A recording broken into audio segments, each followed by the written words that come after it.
Jorge, vamos a entrar ahora en un viaje en clave documental hacia el corazón del primer juicio por delitos de lesa humanidad en Córdoba. Pero para ver y contar este viaje a este juicio, antes hubo una historia. Hubo un tiempo que Argentina fue espantosa. Hubo un tiempo que Argentina fue horrible, fue de terror. Y también pasó aquí en Córdoba, uno de los centros de la represión y del terrorismo de Estado más terribles, con un mandamás que era el genocida Luciano Benjamín Menéndez, pero con varios artífices de aquel terrorismo de Estado. ¿Qué es terrorismo de Estado? Terrorismo de Estado es esa situación que se da cuando gente que representa al Estado, que tiene el poder y las armas del Estado, y que no fueron elegidos porque llegaron por la fuerza en aquel fatídico golpe cívico-militar eclesiástico del 24 de marzo del año 76, violan todas las leyes habidas y por haber. ¿Quiénes fueron las voces en este juicio? En este juicio declaran por primera vez de la gran cantidad de secuestrados, yo lo decía, la gran mayoría desaparecidos, hay un pequeño grupo de más o menos 17 que estuvo mucho tiempo en el campo de concentración y lograron sobrevivir. Y ellos dieron el testimonio porque conocieron al diablo desde adentro, conocieron a la bestia desde adentro, y por eso el testimonio de todos ellos, muchos de ellos declararon por primera vez en este juicio histórico. El testimonio de ellos fue contundente a la hora de lograr las condenas. Estas imágenes, Miguel, hay que agradecer al Tribunal Federal 1 porque por primera vez los cordobeses van a tener la chance de ver este documento histórico. Los testimonios grabados en el lugar, en el tribunal, por el propio tribunal, testimonios tremendos.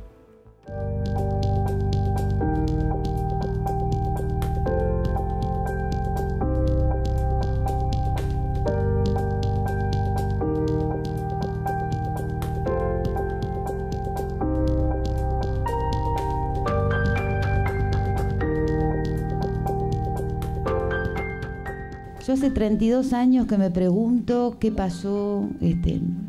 Nunca estuve preparada para un campo de concentración, para ese tipo de violencia. Me llevan de los pies y de las manos en el aire hasta el fondo donde está lo que se llamó la sala de terapia intensiva. ¿Y qué era? ¿Qué es la sala de tortura. Había una cama donde me acuestan, me dejaron sola desnuda, con los gendarmes, yo estaba atabicada, estaba con la venda, ¿no es cierto? Y fue muy humillante porque yo sentía el cuchicheo de muchos hombres que me estaban viendo desnuda, y yo les dije, yo nunca estuve desnuda delante de tantos hombres, y le digo más, con el tiempo es más humillante eso que la tortura en sí.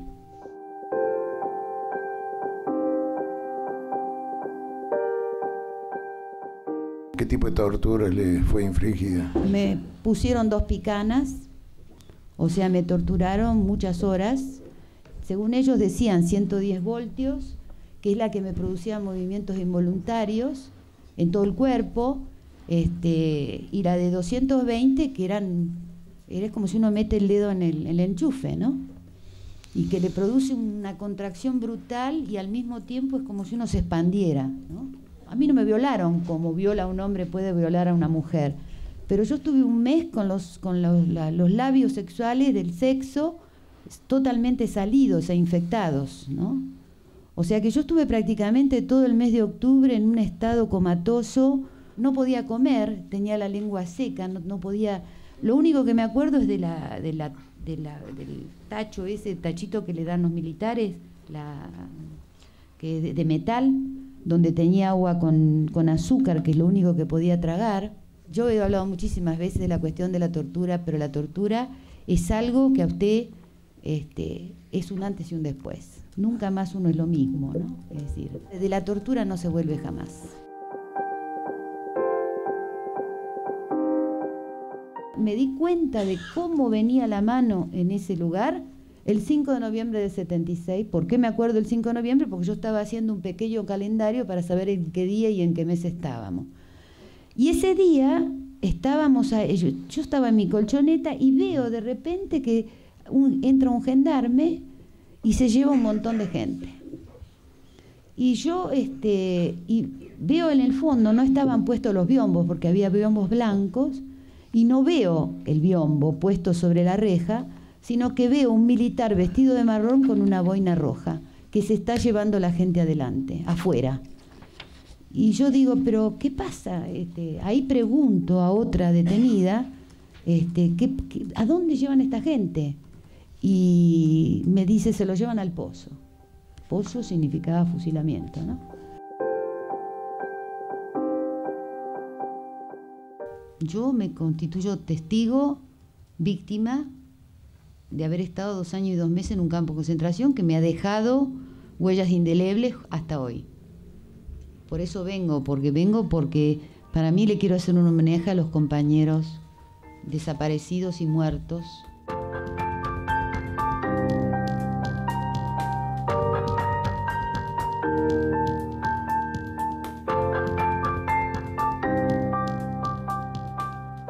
Repasando el testimonio de Meschiati, este viaje al horror que estamos... Fue la última que se fue del campo de concentración de La Perla. Yo siempre digo, la Tina Meschiati fue la que apagó la luz de La Perla.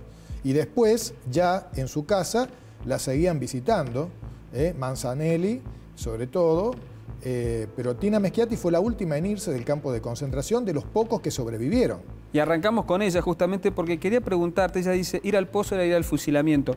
¿Cuántas víctimas, cuántos muertos se calcula que dejó ese campo de concentración de La Perla, Jorge? Mira, los números generales de Córdoba, entre tantos campos de concentración y lugares de detención clandestino, porque ha habido de todo, desde comisarías, bueno, en el centro de la ciudad, lo que hoy es el Archivo de la Memoria, lo que era el D2, se estima que por allí pasaron 10.000 víctimas aproximadamente. Fíjense ustedes, a pocos metros de la catedral y a pocos metros de la Plaza San Martín. Bueno, en el Cabildo funcionaba la jefatura, en ese momento al costado, por el pasaje Santa Catalina, funcionaba el D2, allí salían los grupos de tarea. Y finalmente La Perla la inauguran casi el 24 de marzo del año 76, y por allí pasaron más o menos 2.500 víctimas, muy pocos sobrevivientes, muy pocos, sobre todo en los primeros tiempos, 76, muy pocos sobrevivientes.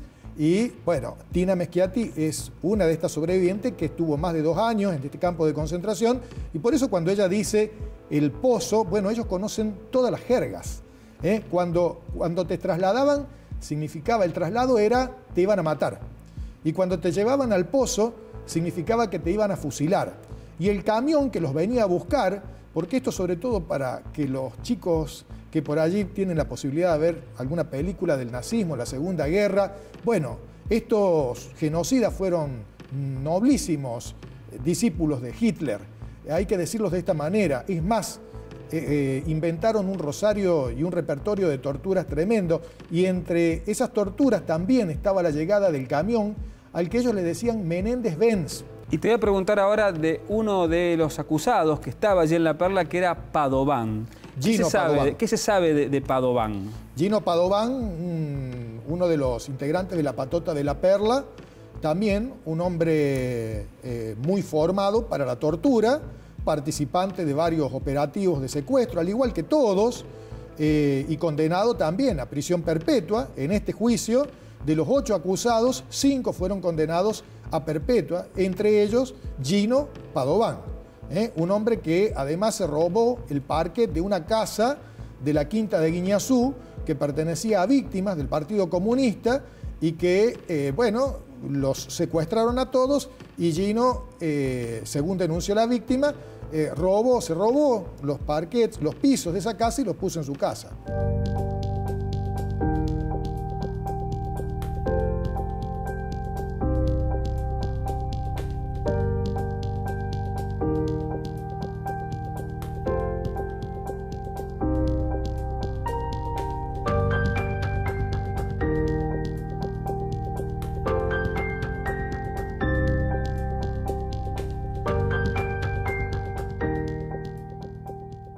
Entré en una máquina rarísima que yo no podía haber concebido nunca, ni siquiera con la imaginación.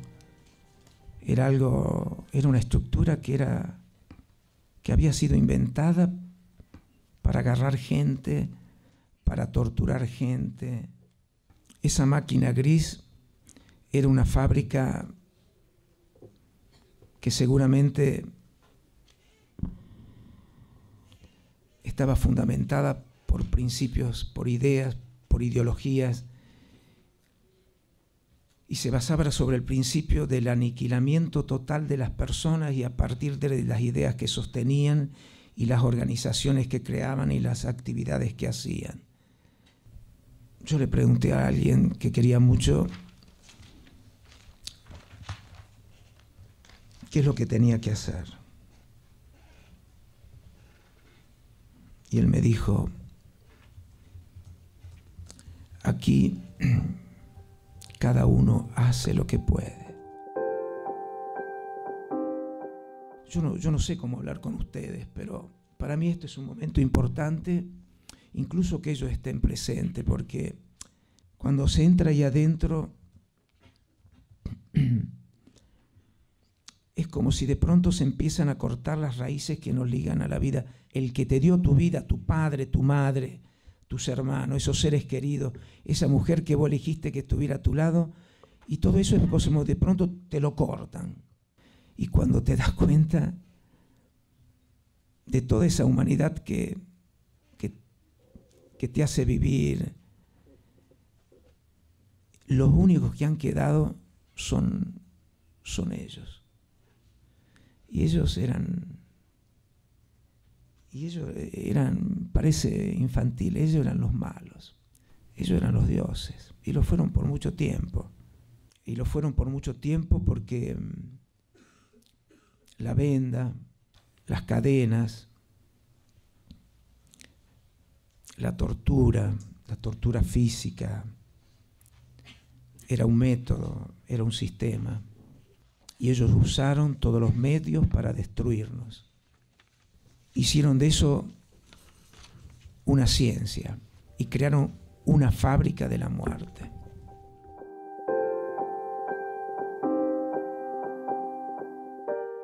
Yo puedo hasta entender cuando la tortura puede ser profesionalmente sistemática, porque los que son capaces de hacerlo, aleluya, pero no logro entender los límites de los hombres. Y hablo por lo que dijo, lo que leí estando en Italia, la declaración del ex general Menéndez, que han representado valores. Bueno, yo digo, toda mentira. No había hombres de valor, no había dignidad. No. Ellos cometieron errores. ¿Y sabe cuáles son los errores? Somos nosotros los vivos. Somos los únicos que pueden denunciar realmente lo que pasó. Y nosotros somos frutos del error de ellos, los vivos. Y nosotros somos los desaparecidos que están vivos. Nosotros somos los hijos que están buscando, pero tenemos el defecto de estar vivos. Nosotros somos los que cuando denunciamos, ahora pertenecemos a los servicios. Nosotros somos los seres más incómodos que existe para esta sociedad, para los victimarios y para los que están buscando un poquito también a las víctimas. Y claro, nosotros somos el símbolo de lo que no se tiene que ser. Nosotros quisimos que nos mataran y no nos mataron, por eso yo digo que eran dioses.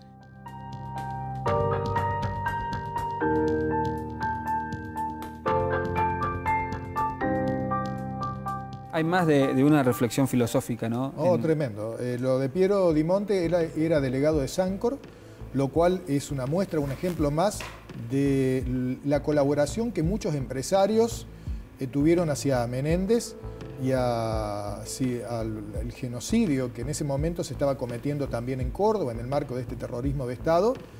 Lo llevaron a él, a su mujer embarazada, y mientras torturaban a su mujer embarazada, lo interrogaban a él. Ustedes se pueden representar esto, ver al frente a tu mujer embarazada, que estén torturándola y vos allí. De la tortura no se vuelve más, decía Teresa. Una máquina de la muerte, terrible. Y una máquina de la muerte. Y vos dijiste Menéndez.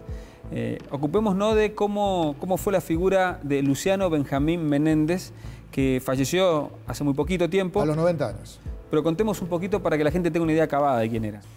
En Argentina no hubo ninguna guerra y por eso da tanta bronca escuchar, incluso todavía ahora, a gente que busca confundir a los más jóvenes, diciendo que aquí hubo una guerra, que el comunismo, que el marxismo. Bueno, ese era el discurso de Menéndez, ¿no? El discurso de Menéndez. Aquí no hubo dos demonios, aquí hubo una cacería, aquí hubo un plan perfectamente pergeñado que se llamó Plan Cóndor, con el Comando Central en los Estados Unidos, con dictaduras en la mayoría de los países de América Latina y con militares, gendarmes, policías y civiles que se prepararon y se planificaron, se organizaron muy bien a la hora de exterminar a todos aquellos que podían ser un riesgo para implementar un programa económico y social. A esto hay que dejarlo bien claro. Y este personaje Menéndez era justamente el que representaba el ala más dura. Totalmente. Ellos dividen al país en 4 zonas. La zona 3 es la zona comandada por el Chacal o Cachorro, Luciano Benjamín Menéndez, que abarcaba 10 provincias, o casi la mitad del país estaba bajo el mando de Menéndez, que era un personaje despiadado. Lo recuerdan así, incluso supo ir varias veces al campo de concentración de La Perla, según José Julián Solanille, que contó cómo él vio los fusilamientos en los campos del Tercer Cuerpo y de La Perla. Él lo vio al general, que hacía hipismo, que le gustaba montar, un hombre, bueno, que se dice que, por ejemplo, lo mató él en persona René Salamanca, como la primera víctima de aquel 24 de marzo del año 76. Bueno, ya venía de familia, de militares, ¿no? El abuelo había estado en la campaña del desierto, matando indios. El padre había participado también de chanchullos hechos por los golpes anteriores. Y finalmente Menéndez, que era un duro, por eso había enfrentamiento con Videla. Bueno, después ocurren cosas y disputas entre ellos, pero Menéndez en ese tiempo era el dios, yo digo el diablo, y había muchos que estaban muy cerca de Menéndez.